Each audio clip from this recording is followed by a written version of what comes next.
Hi നമസ്കാരം, ഷൈലാസ് കിച്ചണിലേക്ക് എല്ലാവർക്കും സ്വാഗതം. നമ്മളിന്നിവിടെ ചെയ്യാൻ പോകുന്നത് കേരക്കറിയാണ് കേട്ടോ. അപ്പോൾ ഇത് ചട്ടിയിൽ അടുപ്പത്താണ് വെക്കാൻ പോകുന്നത് കേട്ടോ.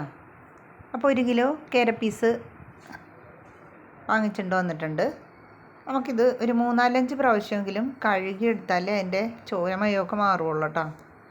അപ്പോൾ അത് കഴുകി മാറ്റി വെച്ചിട്ടുണ്ട്.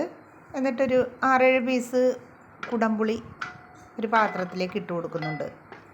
ഇതിനധികം പുളി ഇല്ലാത്തത് കൊണ്ടാണ് ഇത്രയും പുളി എടുത്തിരിക്കുന്നത് കേട്ടോ. പിന്നെ ഒരു ചെറിയ ഇടത്തരം തേങ്ങ ചുരണ്ടി വെച്ചിട്ടുണ്ട്. ഇത് പാല് പിഴിയാൻ വേണ്ടിയിട്ടാണ് കേട്ടോ. അപ്പം മിക്സിയുടെ ജാറിലിട്ട് നമുക്ക് പാല് പിഴിഞ്ഞെടുക്കണം.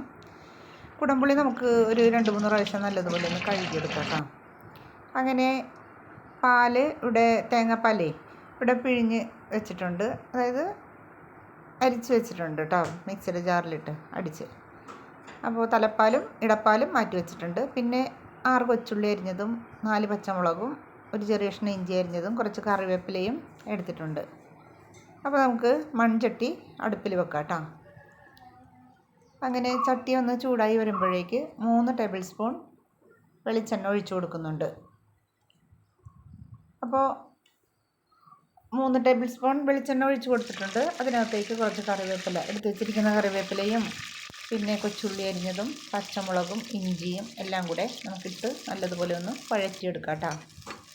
അപ്പോൾ ഇത് വഴന്ന് വരുമ്പോഴേക്ക് നമുക്ക് 3 ടേബിൾ സ്പൂൺ മുളക് പൊടിയും 1/2 ടീസ്പൂൺ മഞ്ഞൾപ്പൊടിയും കൂടെ ചേർത്ത് ഇതിനകത്തേക്കിട്ട് വഴറ്റിയെടുക്കാം. അപ്പോൾ ഇതൊന്ന് മൂത്ത് വരുമ്പോഴേക്ക് നമ്മൾ തേങ്ങാപ്പാൽ എടുത്ത് വെച്ചിട്ടുണ്ടല്ലോ, ആ തേങ്ങാപ്പാലിൻ്റെ ഇടപ്പാൽ ഇതിനകത്തേക്ക് ഒഴിച്ചു കൊടുക്കാം കേട്ടോ. പിന്നെ നമുക്ക് ഇതിനകത്തേക്ക് ചേർത്ത് കൊടുക്കേണ്ടത് കഴുകി മാറ്റി വെച്ചിരിക്കുന്ന കുടംപുളിയാണ് കേട്ടോ. അതും ഇട്ട് കൊടുത്തിട്ടുണ്ട്. എന്നിട്ട് നമുക്ക് ആവശ്യത്തിനുള്ള ഉപ്പും കൂടെ ഇതിനകത്തേക്ക് ചേർത്ത് കൊടുക്കാം.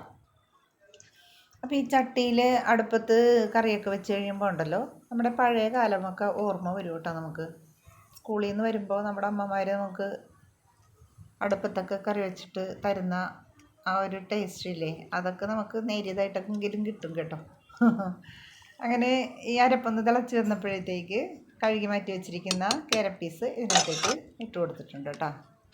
എന്നിട്ട് നമുക്ക് ഇതിനകത്തേക്ക് മാറ്റി വെച്ചിരിക്കുന്ന തലപ്പാൽ കൂടെ ചേർത്ത് കൊടുക്കാം. അങ്ങനെ തലപ്പാലും ചേർത്ത് കൊടുത്തിട്ടുണ്ട്. അപ്പോൾ ഇതൊന്ന് തിളച്ച് വരുമ്പോഴേക്ക് നമുക്ക് നമ്മുടെ അടിപൊളി കേരക്കറി ഇവിടെ റെഡി ആയിട്ടുണ്ട് കേട്ടോ. അപ്പോൾ പറ്റാവുന്നവരൊക്കെ ഒന്ന് ട്രൈ ചെയ്യണേ. അപ്പോൾ ഇനി അടുത്ത വീഡിയോയുമായിട്ട് വരുന്നത് വരെ എല്ലാവർക്കും നന്ദി, നമസ്കാരം.